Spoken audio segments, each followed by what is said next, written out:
Hello everyone, welcome back to Shivi study ship. हम पढ़ रहे हैं आर एस शर्मा की एशियन इंडियन हिस्ट्री, जिसमें हम कवर करने वाले हैं ऑक्सफोर्ड का पब्लिकेशन, जिसमें आज हम पढ़ेंगे सीक्वेंसेस ऑफ सोशल चेंजेस। ये चैप्टर नंबर 32 है। ऑलरेडी इससे पहले चैप्टर 31 तक हम सारे कंप्लीट कर चुके हैं। या तो आपको नीचे डिस्क्रिप्शन बॉक्स में लिंक मिल जाएगा, या फिर आप हमारे टेलीग्राम ग्रुप के साथ जुड़कर भी आपको सभी जो नोटिफिकेशन है वो टाइम पर मिल जाएंगे।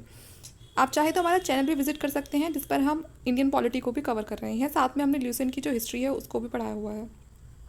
तो चलिए स्टार्ट करते हैं अपने चैप्टर नंबर 32 को, सीक्वेंसेस ऑफ सोशल चेंजेस। अब तक हमने एशियन इंडियन हिस्ट्री में जो भी पढ़ा, अब हम उसको देखेंगे कि उसमें क्या क्या सोशल चेंजेस आए और किस तरह से आए। ओके, तो चलिए अपने चैप्टर को स्टार्ट करते हैं। सबसे पहले स्टार्ट करते हैं इसका इंट्रोडक्शन। क्या लिखा हुआ है? There are no written text for the study of the society in the pre Vedic time. कि अगर हम प्री वैदिक टाइम की स्टडी करते हैं, उस समय जो भी सोसाइटी, जिस भी तरह की सोसाइटी रही है, अगर हम उसकी स्टडी करते हैं तो हमारे पास कोई भी रिटर्न टेक्स्ट अवेलेबल नहीं है।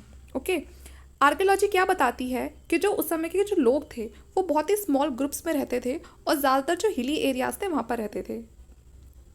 उनकी जो प्रिंसिपल सोर्स ऑफ सब्सिस्टेंस था वो था कि उनको शिकार करते थे वो, ठीक है ना, हंटिंग करते थे, और जो वाइल्ड फ्रूट्स होते हैं, जो उनकी रूट्स होती है, उनको कलेक्ट किया करते थे।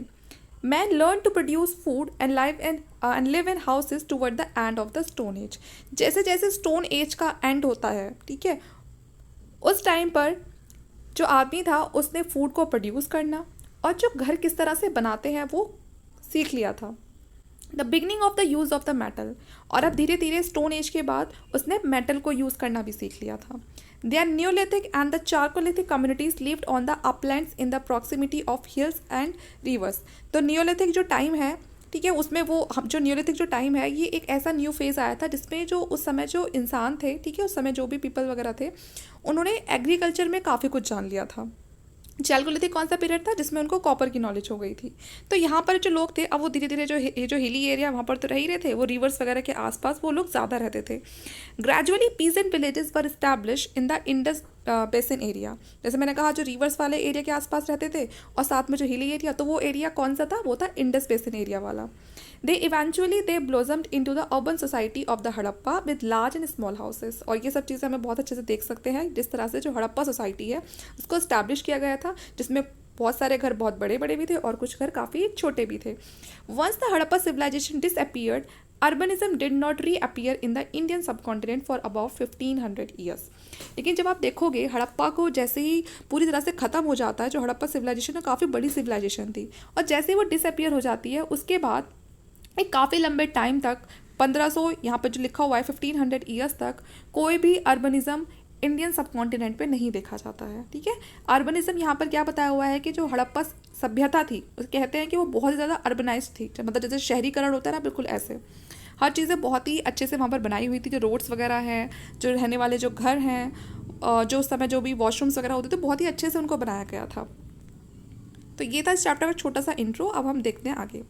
Tribal and pastoral phase. For the history of society from the time of Rigveda onward, we can use written text. जैसे ही ऋग्वेद वाला टाइम आता है, अब यहाँ से शुरुआत हो जाती है रिटर्न टेक्स्ट की। अब लोगों ने लिखना शुरू कर दिया था।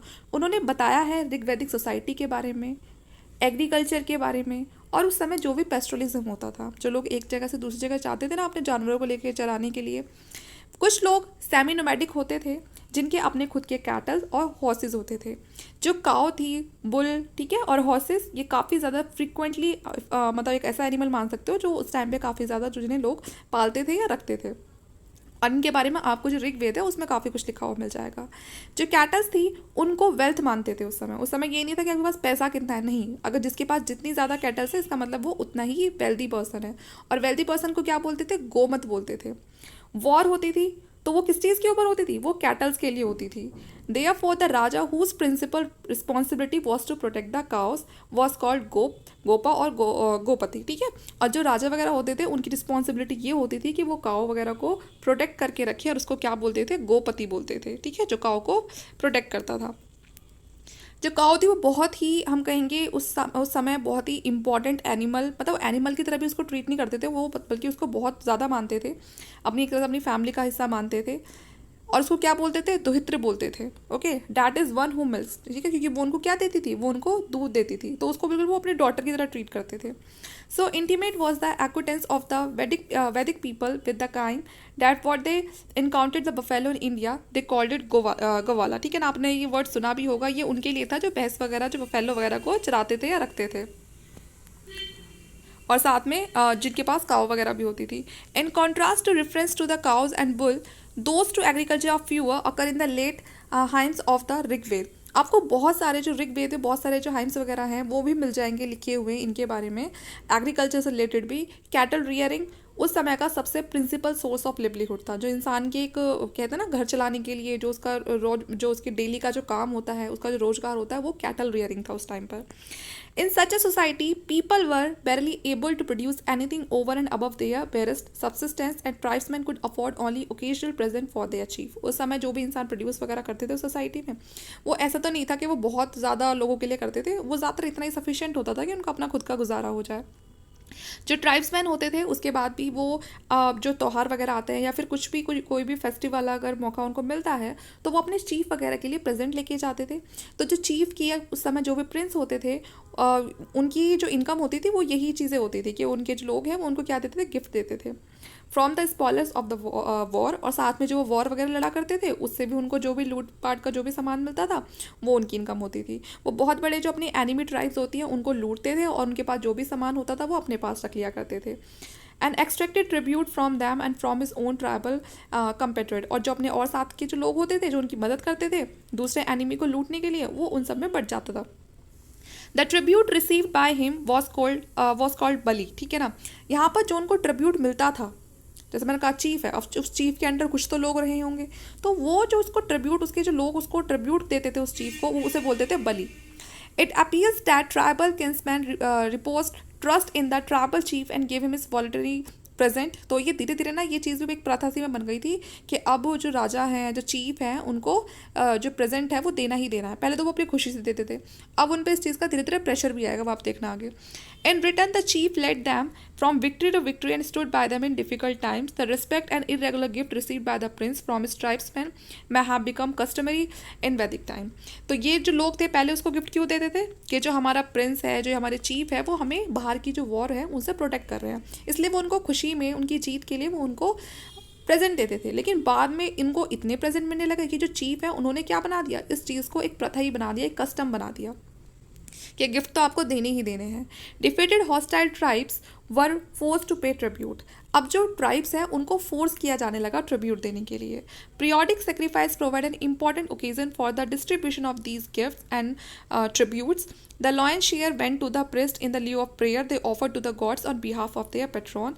आपने देखा होगा जो लॉयन की जो स्किन होती है उनको भी ट्रिब्यूट में दिया जाता था, जो प्रिस्ट वगैरह होते थे जिन्हें वो प्रेयर वगैरह के लिए यूज़ करते थे और भगवान को ऑफर करते थे। In one passage in the Rigveda, the god invoked is asked to bestow wealth only on priests, princes and मैं आपको ये समझा देती हूँ। तो यहाँ पर बताया गया है कि ऋग्वेद में ऐसा मतलब वो बताते थे कि जो गॉड है वो कहते हैं कि जो वेल्थ है, ठीक है ना, उस पर वो किसको मिलनी चाहिए ज़्यादा, जो प्रिस्ट है, प्रिंस है, ठीक है। This suggest N attempt and unequal distribution. अब कहीं ना कहीं यही रीज़न बन गया एक अनइक्वल डिस्ट्रीब्यूशन का, क्योंकि जो ज़्यादा जो चीज़ें हैं वो किसके पास जा रही है, जो ऑफरिंग्स है वो किसके पास जा रही है, वो भगवान के नाम पे इन लोगों के पास जा रही है। Prince and priest sought to increase their share at the cost of the common people, and although people voluntarily give a large share to their chief princes out of the difference and because of their family military qualities and the services they provided। और वो हमेशा उनको यही बोलते थे कि आपको तो हमें ये सब सर्विसेज प्रोवाइड करनी ही पड़ेंगी, है ना, हमें ज़्यादा ऑफरिंग भी देनी पड़ेगी, आपको गिफ्ट्स भी देने पड़ेंगे, ट्रिब्यूट भी देने पड़ेंगे, क्योंकि उसके बदले हम आपको प्रोटेक्ट कर रहे हैं। तो इसीलिए जो बाकी जो छोटे मोटे जो पीजेंट होते थे या वहाँ पर रहने वाले जो दूसरे कॉमन पीपल होते थे वो ऐसा सोच के उनको जो ट्रिब्यूट वगैरह देते थे कि ये हमें प्रोटेक्ट कर रहे हैं, क्योंकि पता था ट्रिब्यूट नहीं देंगे तो वो सबसे पहले उन्हीं को ख़त्म करेंगे। Ordinary members of the tribe received a share known as bhaga, which was distributed in folk gathering assemblies attended by the rajas and their clansmen। ठीक है, तो जो भी और जो ऑर्डिनरी मेंबर होते थे किसी भी ट्राइब के, ठीक है, उनको भी जो क्या कहते हैं यहाँ पर जो शेयर है वो मिलता था, ठीक है, जिसे भाग बोलते थे। और ये उनको कब मिलता था, जब बड़ी बड़ी फॉक गैदरिंग्स होती थी उनका, जब भी कोई अलग से कोई फेस्टिवल वगैरह होता था, असेंबलीज होती थी जो इन्हें राजा वगैरह ऑर्गेनाइज करते थे, तो उस टाइम पे जो राजा के अंडर जो रहने वाले लोग हैं उनको भी शेयर्स मिलते थे, ठीक है। Although artisan, peasant, priest, and warrior figure even in the earlier portion of the Rigveda, society as a whole was tribal, pastoralism, semi-nomadic, ठीक है। अब यहाँ पर जो आर्टिशियंस थे, जो पीजेंट्स थे, ये प्रेस्ट वगैरह था, ये पूरी सब लोग मिलके एक ऋग्वेद को इन्होंने बनाया है। पूरी सोसाइटी में ये सब जो लोग थे वो शामिल थे। The spoiler of war and cattles constituted the principal form of property. उस टाइम पर प्रॉपर्टी के नाम पे कोई ये नहीं था कि बहुत बड़ी बड़ी कोई ज़मीनें थी, नहीं। और वो प्रॉपर्टी कहाँ से आ रही है, तो सिंपल जो उनका प्रॉपर्टी आने का या उनका जो इनकम थी उसके सिर्फ दो ही सोर्स थे। सबसे पहले कि जो वो वॉर कर रहे हैं उसमें से उन्हें जो भी मिलता है, और दूसरा उनकी cattle and women slaves were generally offered as a gift. यहाँ तक कि कैटल के साथ साथ जो वुमेन्स थी उनको भी एज अ गिफ्ट यूज़ किया जाता था। उनको भी स्लेव बना के एक जगह से दूसरी जगह उसको दे दी, इसको दे दी। The gift of cereals are hardly mentioned because these were not produced on any sizable scale. यहाँ पर गिफ्ट के नाम पर सीरियल्स वगैरह का नाम इसलिए मेंशन नहीं है, ठीक है, जो भी हमारा अनाज वगैरह है उसको गिफ्ट पर यहाँ पर इसलिए एक बड़े स्केल पे मेंशन नहीं किया गया है क्योंकि इनको उस समय इतना ज़्यादा प्रोड्यूस भी नहीं किया जाता था। Therefore apart from the booty captured in a war there was no other substantial source for the maintenance of princes and priest. तो इसीलिए जो लूट पाट का अगर हम सामान जो उन्हें मिलता था वॉर वगैरह में, उसके अलावा कोई भी दूसरा ऐसा सब्सटेंशियल सोर्स नहीं था जिससे जो प्रिंस है, जो प्रेस्ट है, वो अपने आप को मेंटेन कर सके, अपनी जो ऐशो आराम की जो लाइफ है उसको मेंटेन कर सके। It was possible to have high rank but not high social classes. Okay. Princes and priest employed women slaves for domestic service. जो प्रिंस थे, जो प्रिस्ट थे, वो वुमेन्स को स्लेव बना के रखते थे। किस लिए रखते थे? अपनी डोमेस्टिक सर्विसेज को पूरा करवाने के लिए। But their number were probably not large. लेकिन ऐसा बहुत सारी जगह पर नहीं हो रहा था। अभी भी ये जो चीज़ थी काफ़ी कम नंबर्स में ही हो रही थी, ठीक है ना। The Rigvedic society did not have a serving order which was later formed by the Shudra. अभी यहाँ पर जो शुरुआत में जो ऋग्वैदिक सोसाइटी थी उसमें जो शूद्र हैं उनकी हालत अभी इतनी भी ख़राब नहीं हुई थी जितनी कि आप उनकी बाद वाले समय में देखोगे। अभी जो शूद्र हैं उनकी हालत यहाँ पर सही है, उनको इतना भी ज़्यादा फोर्स नहीं किया जा रहा है कि अपनी सर्विसेज प्रोवाइड करो, स्लेव बन के रहो। अब बात करते हैं agriculture and the origin of the upper orders. जो वैदिक पीपल थे जब वो मूव करते हैं अफगानिस्तान से पंजाब तक, ठीक है, और उसके बाद फिर यूपी तक आते हैं, अब वो यहाँ पर आके बहुत बड़े जो एग्रीकल्चरिस्ट होते हैं वो बन जाते हैं। आर्कियोलॉजिकल बताती है कि लेटर जो वैदिक पीरियड टाइम था there was continuing settlement for 2 और 3 सेंचुरी। तो यहाँ पर एक सेटलमेंट देखा गया है। This gave rise to territorial chiefdoms. अब जब लोग हैं वो एक जगह से दूसरी जगह नहीं जा रहे हैं, एक ही जगह सेटल हो गए हैं, तो इसीलिए वहाँ पर अब बड़ी बड़े जो हम कह सकते हैं टाउन्स बनने लगे, उनके चीफ बनने लग गए। उन्होंने वो जो जिस जगह को रह रहे हैं उनको अपनी प्रॉपर्टी मान लिया, ठीक है, अपना एक तरह से हम कह सकते हैं अपना शहर मान लिया, अपना बसेरा मान लिया। From tribute obtain from the peasant and other princess could perform sacrifice. जो उस समय जो प्रिंस थे, अब उनको जो भी ट्रिब्यूट वगैरह मिलते थे पीजेंट से, उनके वो सेक्रीफाइस वगैरह परफॉर्म करते थे, ठीक है। और अपने जो प्रिस्ट वगैरह हैं, पुजारी थे उस टाइम पे, जो उनके हवन वगैरह कराते थे या फिर उनके जो यज्ञ वगैरह कराते थे, वो उनको भी गिफ्ट देते थे Prince.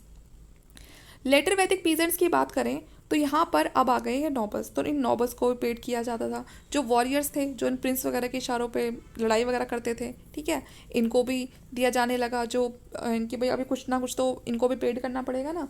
Who in return made donation to the priest and in addition also paid sacrificial fees to the priest, ठीक है। तो अब यहाँ पर ज़्यादा मौज किसकी आ रही है? जो प्रिस्ट थे, क्योंकि वो जैसे ही कोई यज्ञ वगैरह करते थे तो जो ये बड़े बड़े वॉरियर्स थे, नॉबल्स थे, ठीक है, ये इनको क्या देते थे? सेक्रीफिशियल फीस देते थे इन प्रिस्ट को, ठीक है, कि आप हमारे लिए ये वाला यज्ञ कीजिए हमारी विक्ट्री के लिए और हम इसके बदले आपको फीस देंगे।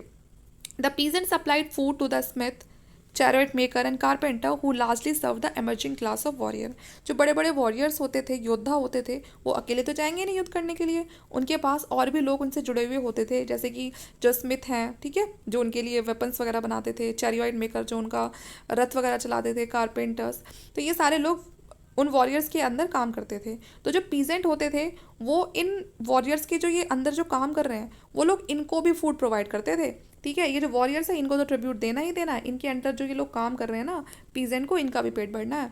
However, the later Vedic peasants were unable to contribute to the rise of trade and towns, and this feature was conspicuous in the age of the Buddha. शुरुआत में जो वैदिक पीजेंट थे यहाँ पर, सॉरी, जो लेटर वैदिक पीजेंट थे वो इतने ज़्यादा एबल नहीं थे कि यहाँ पर वो कंट्रीब्यूट कर सके ट्रेड और टाउन में भी। इतनी कोई बहुत ज़्यादा वो नहीं प्रोडक्शन हो रहा था उनका कि वो ट्रेड और टाउन्स वो मतलब वो ट्रेड कर सके, फिर वहाँ पर टाउन इस्टेब्लिश कर सके एक बहुत ही बड़े लेवल पर। लेकिन ये चीज़ बाद में अच्छी हम कब देखेंगे? जब बुद्ध का टाइम आएगा। द लेटर वैदिक society used iron on a limited scale but the use of the metal money was unknown.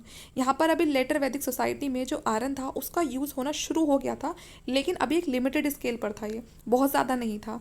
लेकिन यहाँ पर ये उस आयरन का यूज़ कर जरूर रहे थे, लेकिन अभी इनके दिमाग में ये चीज़ नहीं आई थी कि आप इससे मेटल मनी भी बना सकते हो। इस चीज़ से पूरी तरह से अननोन थे ये। The Vedic communities had established neither a taxation system not a professional army। जो वैदिक कम्युनिटीज़ थी जितनी भी उस समय, जो भी छोटी छोटी जो कम्युनिटीज़ बना दी थी जिनके अपने चीफ होते थे, उनका ना तो कोई प्रॉपर टैक्सेशन सिस्टम होता था, ना कोई उनकी अपनी प्रोफेशनल आर्मी होती थी। Tax collectors apart from the kinsmen of the prince did not exist. तो छोटा मोटा जो होता था, जो प्रिंस के अपने खुद के लोग होते थे, वही उस काम को कर लिया करते थे। पेमेंट किसको दी जाती थी? किंग को दी जाती थी। Was not very different from the sacrificial offering made to the god. ठीक है। The tribal militia of the pastoral society was replaced by the peasant militia of the agriculture society. तो यहाँ पर अभी कोई बहुत ज़्यादा तकड़े कोई मिलिट्री भी नहीं थे, मिलिट्री का काम भी जो पीजेंट है यही कर रहे थे।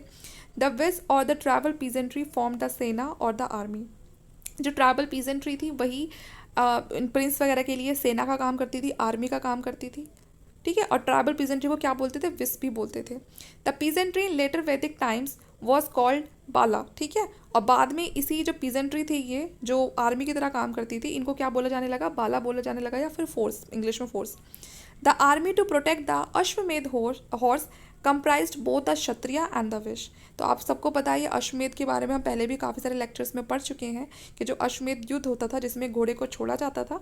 ठीक है। तो ये जो क्षत्रिय वगैरह हैं ये भी करते थे, और जो वैश्य वगैरह हैं ये भी, दोनों ही मिले हुए होते थे जब ये अश्वमेध युद्ध होता था।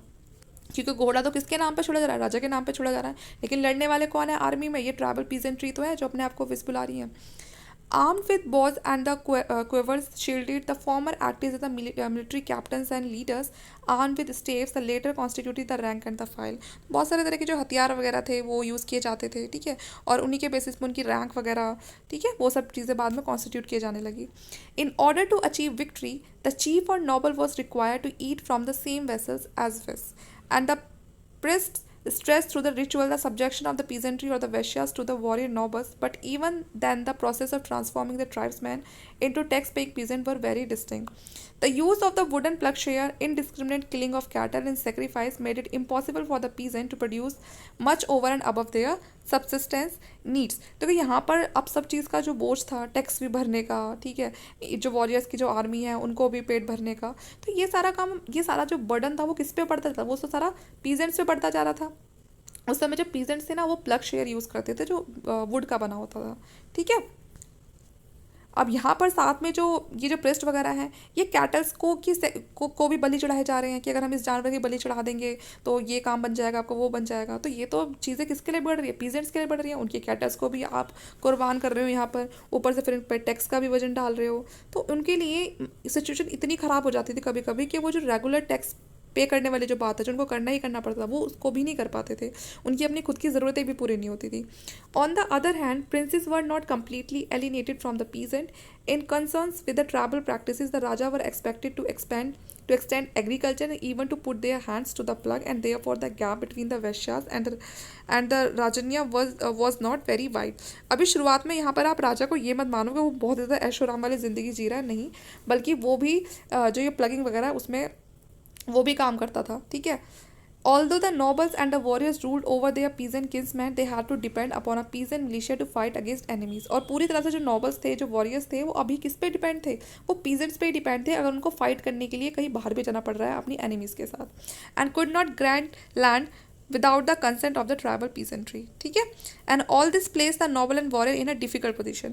अब सब कुछ तो जो ट्राइबल पीजेंट्री के पास है, ज़मीन पर भी वही एग्रीकल्चर कर रहे हैं, सेना का काम भी वही कर रहे हैं, तो ये चीज़ें कभी कभी मुश्किल में डाल देती थी किसको? नोबल्स को और वॉरियर्स को। क्योंकि मान के चलिए अगर नोबल्स है, अगर उसकी अच्छी बन रही है अपनी पीजेंट्री के साथ, तो उसकी जो पीजेंट्री है वो उसको टैक्स भी देगी और साथ में उसके लिए वो आर्मी की तरह काम भी करेगी। लेकिन अगर उसकी उनके साथ अच्छी नहीं बन रही है तो ये जो ट्राइबल पीजेंट्री है ना तो उसको अपनी ज़मीन देगी, ना टैक्स देगी, और ना उसके लिए आर्मी का काम करेगी, तो डाल देगी ना उसको डिफिकल्ट पोजीशन में। अगला है हमारा topic the one system of production and the government. This processes three processes coincided with one another in post-Vedic time. These were Aryanisation and the urbanisation. तो ये तीन चीज़ें देखोगे आप पोस्ट वैदिक टाइम में। Aryanisation mean the spread of the Indo Aryan language. Aryanisation का का मतलब क्या है कि यहाँ पर सबसे ज़्यादा इंडो आर्यन लैंग्वेज का स्प्रेड हुआ, जिसमें आपकी संस्कृत आती है, प्राकृतिक आती है, पाली आती है। It also mean the dominance of the upper order and the subjugation of the women. यहाँ पर सबसे ज़्यादा डोमिनेंस देखा गया इस टाइम पर वो था अपर ऑर्डर, जो अपर क्लासेस थी, सबसे ज़्यादा उन्हीं की चलती थी, और जो वुमेन्स हैं उनकी तो कंडीशन बहुत ही ज़्यादा ख़राब हो जाती है। इन द लेटर वैदिक text the term Arya denoted the first three वर्ण excluding the Shudra and the दास।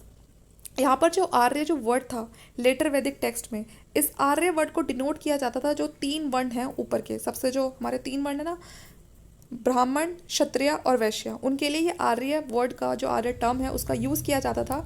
और जो शूद्र हैं, जो दास हैं, उनको इस टर्म से बाहर रखा गया था कि आप अपने आप को आर्य नहीं कहोगे।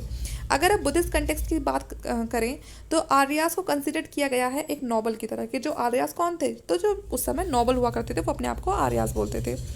इन post Vedic time Aryanisation mean the adaptation of the non Aryan tribal to the Brahmanical culture. यहाँ पर ये जो आर्यनाइजेशन मीन्स है, पोस्ट वैदिक टाइम में बताया है कि इसका अडेप्टेशन मतलब इसको इसलिए लाया गया है जिससे कि जो नॉन आर्यन जो ट्राइबल्स हैं उनको भी किस में कन्वर्ट कर सके, ब्राह्मणिकल जो कल्चर है उसमें। Aryanisation mean the spread of tools and weapons made of low carbon steel. अब अगर आर्यनाइजेशन की का देखें तो ये जो आर्यनाइजेशन है ये भी काफ़ी ज़्यादा स्प्रेड हो गया था, और इसमें क्या था कि जो टूल्स थे, जो वेपन्स थे, वो किसके बने हुए थे, लो कार्बन स्टील के बने हुए थे। यहाँ पर एक बहुत ही ज़्यादा रेवोल्यूशन देखा गया है, और वो रेवोल्यूशन क्या था कि जो एग्रीकल्चर है, जो क्राफ्ट्स है, अब वो बहुत ज़्यादा होने लगा था, क्योंकि वेपन्स बनने लगे हैं तो एग्रीकल्चर करना बहुत आसान हो गया। अब यहाँ पर वेपन्स बनने लगे हैं तो ऐसा तो है नहीं वो सिर्फ एग्रीकल्चर वाले ही बनेंगे, लोगों ने अपनी मिलिट्री में भी उनको शामिल करना शुरू कर दिया, अपनी मिलिट्री के अकॉर्डिंग भी जो वेपन्स हैं उनको बनाना शुरू कर दिया उस आयरन से। अब इससे क्या हुआ, जो रूलर्स हैं उनकी पावर बहुत ज़्यादा बढ़ गई। अब वो उन्होंने अपने जो स्टेट की बाउंड्रीज हैं उनको एक्सटेंड करना शुरू कर दिया and supported the Werner system, और वर्नर सिस्टम को भी सपोर्ट करना शुरू कर दिया। Urbanization or the growth of towns helped the traders and artisans and also led to an increase in the income of the state treasury. Urbanization बढ़ता चला गया क्योंकि यहाँ पर स्टेट की बाउंड्रीज बढ़ रही हैं, धीरे धीरे ट्रेड बढ़ रहा है, टाउन इस्टेब्लिश हो गया, तो यहाँ पर जो ट्रेडर्स थे, आर्टिशियंस थे, उनकी ग्रोथ होने लगी।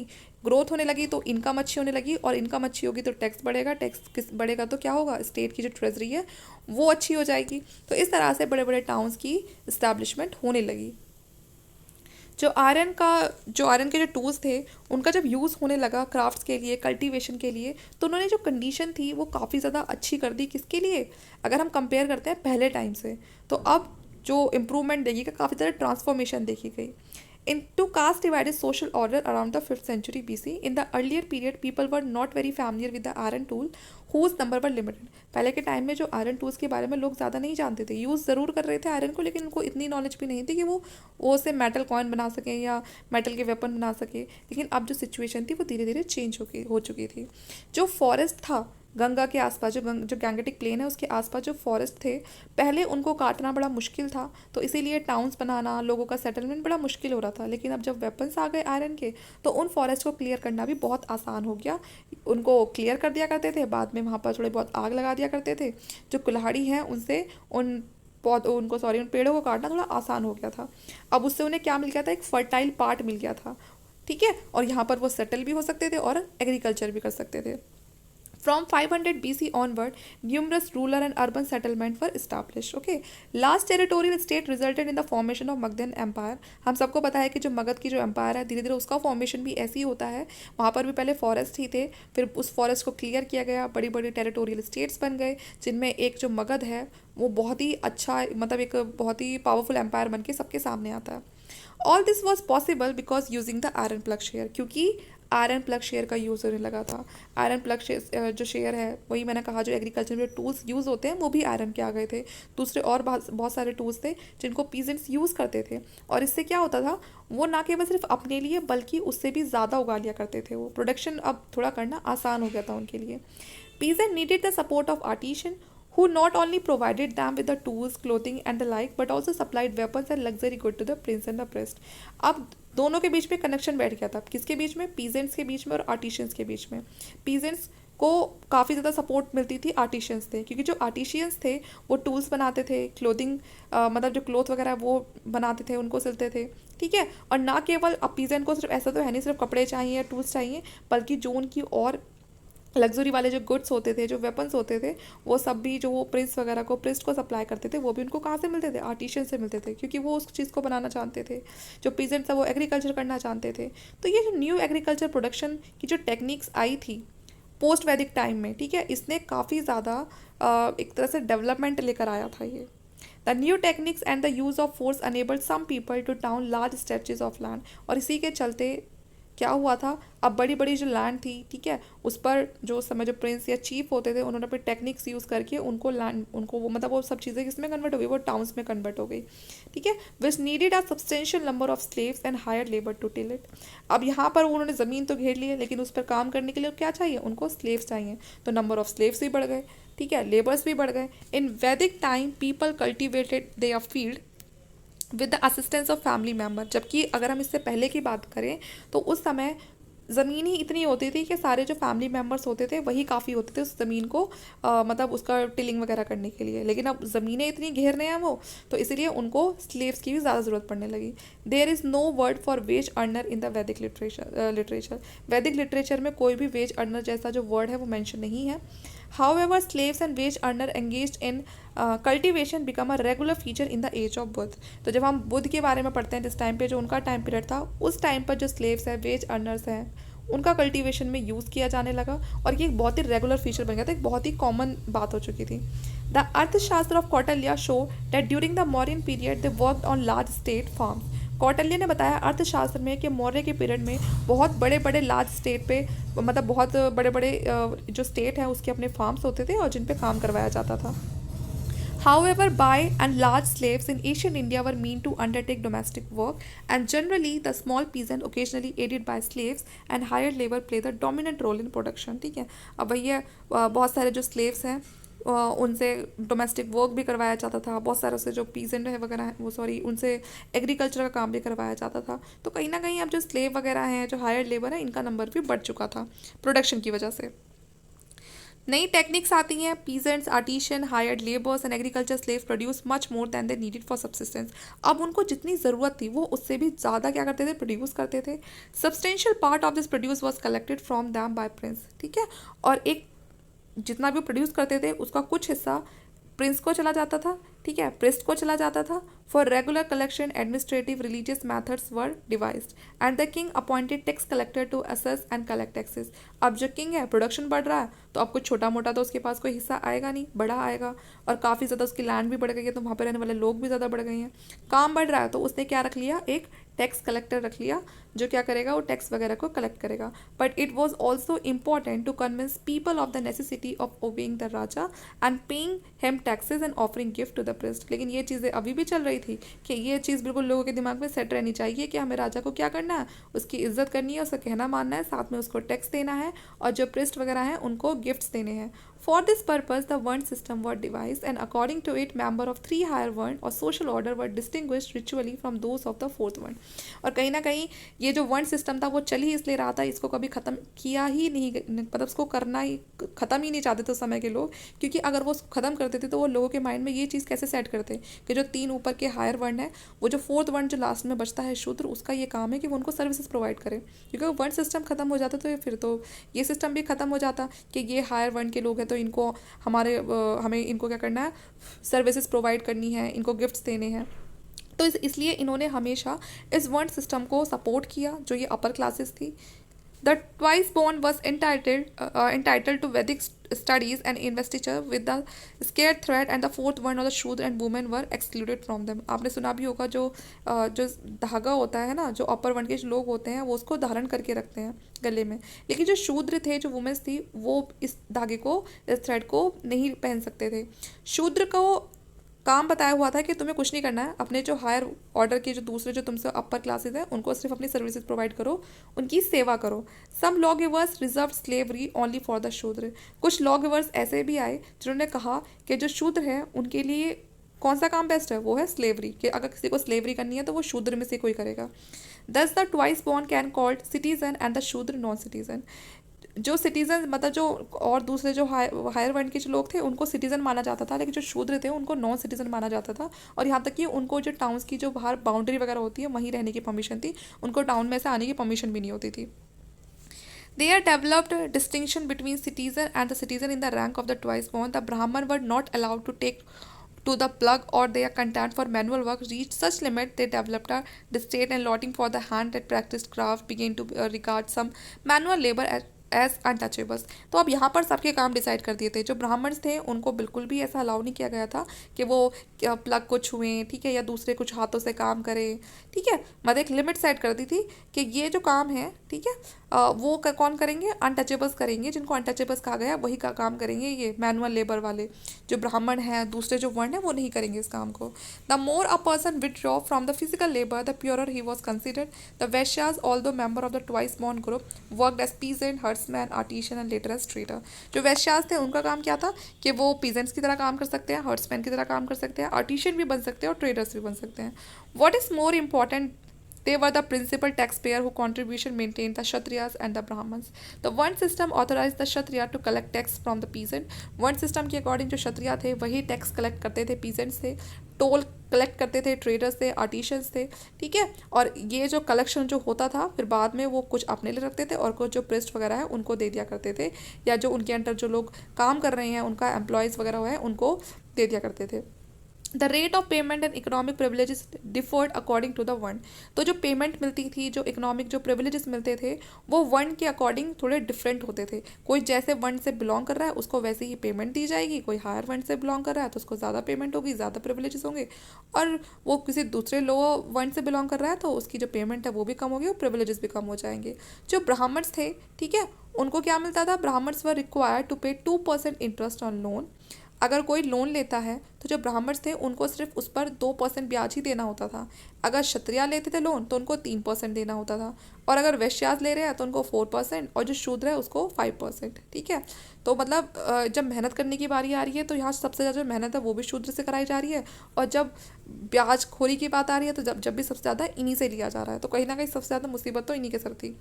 शूद्र guests could be fed only if they had done some work at the house of the host, and these dharmashastra rules were prospective and may not have been strictly observed, but they indicate the norm set by the dominant social order. As both priest and warrior lived on the taxes, tribute, tithes, and the labor supplied by peasant and artisan, and their relation were marked by the occasional feuds over the sharing of social savings. तो ज़्यादातर जो priest और जो warrior थे उनकी जो life चल रही थी वो किस पे चल रही थी, जो भी उन्हें टैक्स मिलता था, ट्रिब्यूट्स मिलते थे, ठीक है। जो पीजेंट उनको पीजेंट और जो आर्टिशन होते थे और उनके जो दूसरे जो रिलेशन होते थे प्रिस्ट वगैरह के, दूसरे जो फ्यूड्स वगैरह होते थे, उनसे जो भी दान दक्षिणा मिल रही है, चाहे ज़बरदस्ती ले रहे हैं चाहे वो अपनी खुशी से दे रहे हैं, तो उन्हीं पर जो प्रिस्ट और जो वॉरियर है उनकी जो लाइफ थी वो चलती थी। जो क्षत्रियास हैं were also hurt by the vanity of the Brahmans who claim the highest status in the society. अब जो क्षत्रियास थे उनका तो फिर भी समझ आता था उनको कि हम तो युद्ध पे जा रहे हैं, लड़ रहे हैं, लेकिन वो उनके दिमाग में ये चीज़ आने लगी उसके बाद भी हमें सेकंड वन पे रखा जा रहा है, और जो ब्राह्मण से अपने आप को सुप्रीम बता रहे हैं, सबसे ज़्यादा हाईएस्ट स्टेटस ये अपना रखते हैं, जबकि ये तो सोसाइटी के लिए कोई उनको प्रोटेक्शन भी नहीं दे रहे हैं, कोई उनकी कोई जान को भी खतरा नहीं है। तो ये जो चीज़ थी क्षत्रियास को अब चुभने लगी। Both composed their differences in a face of opposition from the Vaishyas and the Shudra. Asian texts emphasize that Kshatriyas cannot prosper without the support of Brahmins and the Brahmins cannot prosper without the support of the Kshatriyas. लेकिन दोनों ज़्यादा लड़ बैठे इसलिए नहीं है क्योंकि क्षत्रियास को क्या लगता था कि हमारे लिए यज्ञ कौन करेगा, हमारी विक्ट्री के लिए भगवान तक बात कौन पहुंचाएगा, तो इसलिए वो उनसे लड़ाई मोल लेना चाहते थे। और जो ब्राह्मण्स थे वो क्षत्रिय से इसलिए लड़ना नहीं चाहते थे कि अगर हम इनसे लड़ेंगे तो जो बड़ी बड़ी हमें लैंड ग्रांट्स मिल रही हैं, इतने सारे जो हमें ट्रिब्यूट मिल रहे हैं, ठीक है, गिफ्ट्स मिल रहे हैं, हमें ये कौन देगा। तो दोनों एक इस तरह से एक दूसरे पर डिपेंड थे। Both can thrive and rule the whole world, और दोनों ने इसी चीज़ को बड़े ही ध्यान में रखते हुए और अपना फ़ायदा देखते हुए इंडिया पर के जो लोग थे, ठीक है, उस पर रूल किया और आपस में एक दूसरे को कोऑपरेट करके बाकियों को यहाँ पर अच्छे से आप देख ही रहे हो कि क्या हो रहा है। नेक्स्ट टॉपिक है social crisis in the rise of the landed classes. बहुत सेंचुरीज तक हम देखते रहेंगे जो सिस्टम था काफ़ी अच्छा चल रहा था गैंगेटिक प्लेन के आसपास, उसके एरिया के आसपास, क्योंकि अब जंगल वगैरह साफ कर दिए थे, फॉरेस्ट काट दिया था, बड़े बड़े स्टेट स्टैब्लिश हो गए थे। In the first and second century AD it was characterised by the booming trade and urbanism. तो धीरे धीरे जो ट्रेड था बहुत अच्छा होता जा रहा था, अर्बनिज्म भी देखने के लिए मिलता चला गया, ठीक है।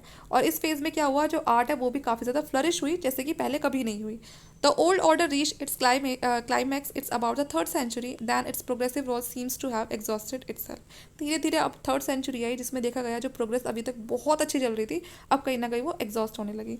Around the third century old social formation was afflicted with a deep crisis, and the crisis is clearly reflected in the description of the Kali age in the portion of the Puran relating to the 3rd and the 4th century। अब देखते हैं ये कली as क्या थी।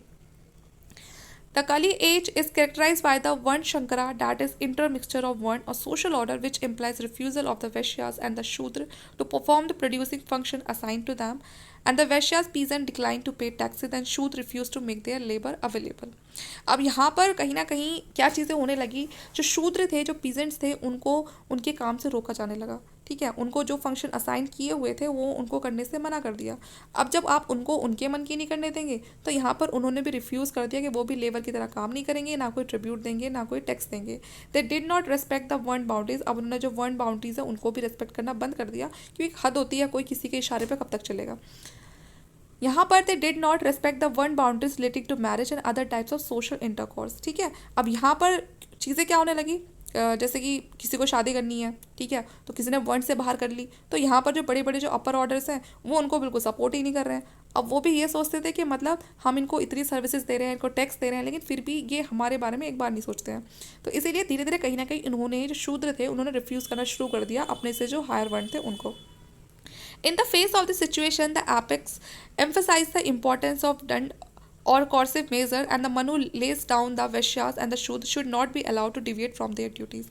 अब यहाँ पर मनु क्या बोलता है, मनु एक लॉ बुक है, वो क्या बोलता है, जो मनु है जो आपने सुना भी होगा मनुस्मृति, जिसमें सारे जो लॉज वगैरह वो लिखे हुए हैं।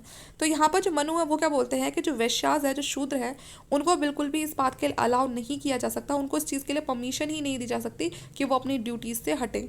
आपने दिखाया जो वो सेवा कर रहे हैं यहाँ बिल्कुल स्लेव्स बन के, बिल्कुल अपर हायर वर्णा की, तो मनु ने ये कहा कि ये उनकी जिम्मेदारी बनती है कि वो सेवा को करते रहेंगे, वो इससे ना नहीं कर सकते।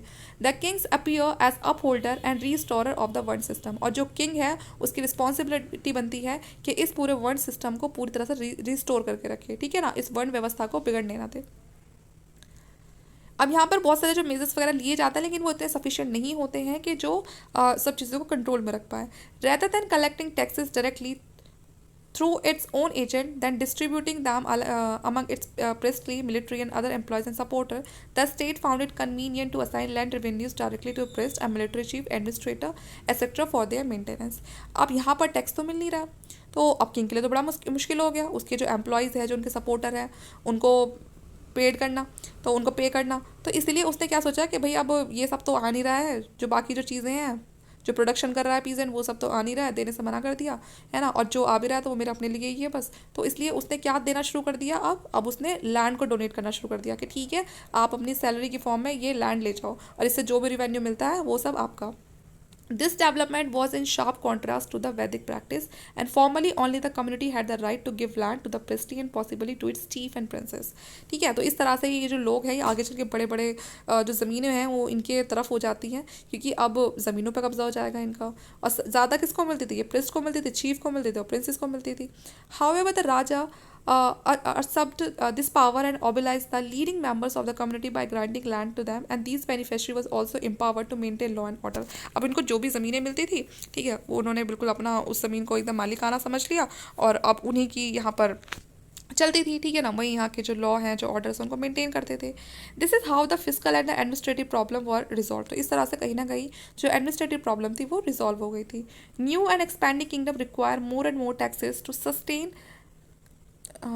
to sustain themselves, and this could be obtained from the backward tribal areas where the tribal adopted new methods of agriculture and were taught to be loyal।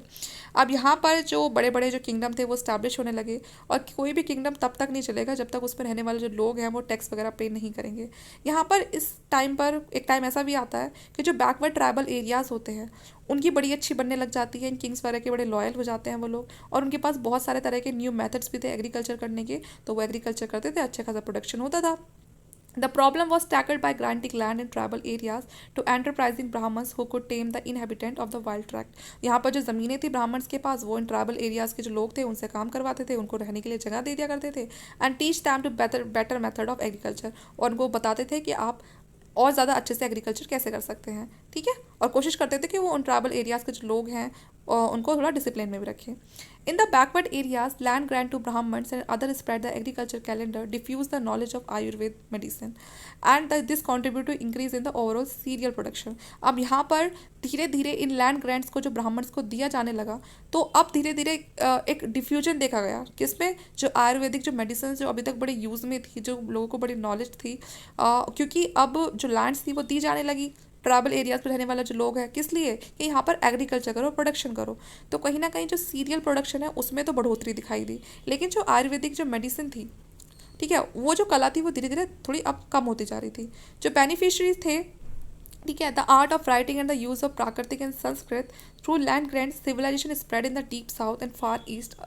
Although earlier some spade work in this direction had been done by the traders and by Jain and Buddhist. यहाँ पर धीरे धीरे जो ये काम था, ठीक है, ये ना केवल सिर्फ नॉर्थ में बल्कि साउथ तक भी फैलता चला गया. जो दूसरे लोग थे, जो ट्रेडर्स वगैरह हो गए, उन्होंने भी इस काम को करना शुरू कर दिया. द ग्रैंड स्पाउट to Brahmanical fold a large number of aboriginal peasant who came to rank as Shudra, and the Shudra therefore began to refer to as peasant and agriculturist in the early medieval text. यहाँ तक कि जो शूद्र थे उन्होंने भी धीरे धीरे इस कैटेगरी में आना शुरू कर दिया. जब आप मेडिवल टेक्स्ट पढ़ोगे तो वहाँ आपको ये चीज़ें जानने के लिए मिलेंगी. ठीक है, जो वैश्यास थे specially of the developed areas lost the position of independent peasant and therefore in post Gupta time economically and socially the gap between the Vaishyas and the Shudra was narrowed. अब यहाँ पर जो शुरुआत में तो आपने वैश्यास देखे, ये अच्छा इनका ट्रेड वगैरह चल रहा था, लेकिन धीरे धीरे इनकी हालत भी कैसी होती चली गई, शूद्र के जैसी होती चली गई. तो अब पोस्ट गुप्ता टाइम पर जो वैश्या जो शूद्र थे उनमें कोई ज़्यादा फर्क नहीं रहा. The most significant consequences of land grant was the emergence of class of landlord living on the produce of the peasant.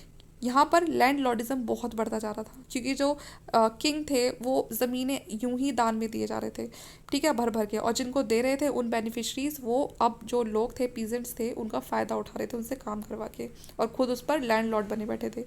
Asian Indian society can not be called unchanging. By the 5th-6th century, this paved the way for a new type of social formation which can be termed feudal. ठीक है, अब यहाँ पर निकल कर आता है feudalism. Feudalism वही हो गया जिनकी बड़ी बड़ी ज़मीनें अपने आप में वो वहाँ पर फ्यूडल बन के बैठ गए, अपने अंडर और कुछ लोग रख लिए. In the feudal setup, the position of the women of the landed and the fighting classes deteriorated. यहाँ पर सबसे ज़्यादा जो अब कंडीशन ख़राब हो गई थी वो थी वुमेंस की. In the early medieval time, Sati become a common practice in Rajasthan. Rajasthan में जो medieval time था उसमें जो सती प्रैक्टिस थी वो बहुत ज़्यादा कॉमन हो गई थी. Women from the lower orders were free to take to economic activities and remarry. यहाँ तक कि अगर देखें तो जो नीची वो बोलते हैं ना, जो लोअर ऑर्डर्स की जो वुमेन थी उनके पास फिर भी इस चीज़ के लिए कोई ज़बरदस्ती नहीं थी कि तुम्हें सती होना है, बल्कि उनको फ्री रखा गया था कि आप कोई भी इकोनॉमिक एक्टिविटीज़ भी कर सकते हो, दोबारा शादी भी कर सकते हो. लेकिन जो हायर वर्ण की जो वुमेन्स थी उनको ना तो कहीं काम करने का अधिकार था, ना शादी करने का अधिकार था, बल्कि सती होने का पूरा अधिकार दे रखा था, और ना भी लेना चाहती हो ना तब भी दे रहे थे वो उस अधिकार को. तो अब हो सकता है इसके पीछे भी इनका एक रीज़न जो मुझे लगता है वो ये है कि यहाँ पर जो लोअर ऑर्डर्स की जो वुमेन थी उनको फ्री इसलिए रखा गया क्योंकि अगर वो उनको भी सती करवा देंगे तो वो स्लेव बना के किसको यूज़ करेंगे, अपने डोमेस्टिक वर्क के लिए किसको यूज़ करेंगे, तो इसलिए उन्होंने फ्री छोड़ दिया कि तुम करो ये काम. समरी की बात करें तो considering the flux in the social forces it is not possible to give a single label to society in Asian India. We have to think of several stages in its evolution. तो हम किसी भी एक single stage को पढ़ के यहाँ पर पूरी एशियन इंडियन हिस्ट्री को नहीं बता सकते हैं, क्योंकि बहुत सारे चेंजेस आए हैं और बहुत सारी सेवरल स्टेजेस हमने इसमें देखी हैं जिस तरह से वो उनमें एवोल्यूशन देखा जाता है. जो फूड गैदरिंग है सोसाइटी में वो देखी जाती है जो पैलियोलिथिक एज में होती है. धीरे धीरे फूड प्रोड्यूसिंग सोसाइटी आती है जो न्यूलिथिक एज में होती है. चैल्कोलिथिक कम्युनिटीज़ होती है. Eventually the peasant communities developed into the Harappa urban society. ठीक है, पीजेंट कम्युनिटीज़ देखी जाती है जो डेवलप होती है हड़प्पा अर्बन सोसाइटी में. Then we have a break followed by society of horse user and cattle हर्डर.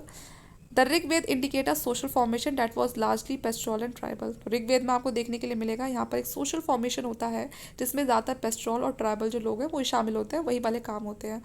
The pastoral society became agriculture in later Vedic time, but because of primitive method of agriculture, the ruler could not get much at cost of the peasant. लेकिन अभी भी अगर बात करें ऋग वैदिक society की, शुरुआत में उसके पास कोई बहुत अच्छे मेथड या टूल्स नहीं थे एग्रीकल्चर को करने के लिए.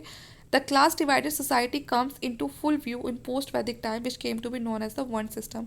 लेकिन ये था ऋग वैदिक सोसाइटी की अगर शुरुआत की बात करते तो वर्ण सिस्टम भी बहुत ज़्यादा खतरनाक नहीं था, लेकिन जैसे जैसे पोस्ट वैदिक टाइम आता है जो वर्ण सिस्टम है बिल्कुल अपने क्लाइमैक्स पे होता है एकदम। The social organisation rested on the producing activities of the Vaishyas supplemented by those of the Shudra. By and large, the social system worked well from the age of the Buddha to Gupta time. Then it underwent a change due to internal upheavals. तो यहाँ पर अब जब बुद्ध का time आता है तब आपको सोसाइटी में और दूसरे सिस्टम है उसमें चेंजेस देखने के लिए मिलेंगे, है ना। और ये मैं आपको ऑलरेडी जो बुद्धिज्म वाला चैप्टर है उसमें बता चुकी हूँ। Priest and officials begin to be granted land for maintenance and gradually there emerged a class of landlord. जो प्रिस्ट थे, जो ऑफिशियल्स थे, ठीक है ना कहीं जब ट्रेड में डिक्लाइन होने लगता है तो वो अब ज़मीनों को यूज़ करना शुरू कर देते हैं कि पेड की सैलरी तो देनी है जो एम्प्लॉयज़ वगैरह है, जो प्रिस्ट वगैरह है, तो चलो अब प्रोडक्शन तो हो नहीं रहा है, टैक्स थोड़ा कम हो गया, ट्रेड कम हो गया, तो अब चलो ज़मीनें देना शुरू कर देते हैं सैलरी की फॉर्म में। अब इस तरह से जिनको वो लैंड मिल रहे थे वो बाद में चल के एक ऐसी क्लास बन जाते हैं जो अपने आप को लैंड लॉर्ड समझने लग जाते हैं, ठीक है। This undermine the position of the Vaishyas and also modify the varna system. कहीं ना कहीं ये चीज़ें होती हैं जो वैश्यास की तो कंडीशन ख़राब कर देती हैं और वर्ण सिस्टम को बहुत ज़्यादा मॉडिफाई कर देती हैं, ठीक है। ये थी क्रोनोलॉजी, आप चाहे तो उसको पढ़ सकते हैं। अब इसके बाद सिर्फ हमारा एक लास्ट चैप्टर बचता है और हमारा जो ये लेक्चर जो बुक है आर.एस. शर्मा की कंप्लीट हो जाएगी। जल्दी हम चैप्टर नंबर 33 को भी कवर करेंगे, ज़्यादा बड़ा चैप्टर नहीं है ये। इस वीडियो के लिए इतना ही। वीडियो आपको कैसा लगा, लेक्चर आपको कैसा लगा, प्लीज़ मुझे ज़रूर बताइएगा। अच्छा लगे तो लाइक करना और इसको शेयर भी कर सकते हो आप, ठीक है। और एक अच्छा सा कॉमेंट करके भी जा सकते हो। तो चलिए अब मिलते हैं हमारे अगले लेक्चर में। Thank you.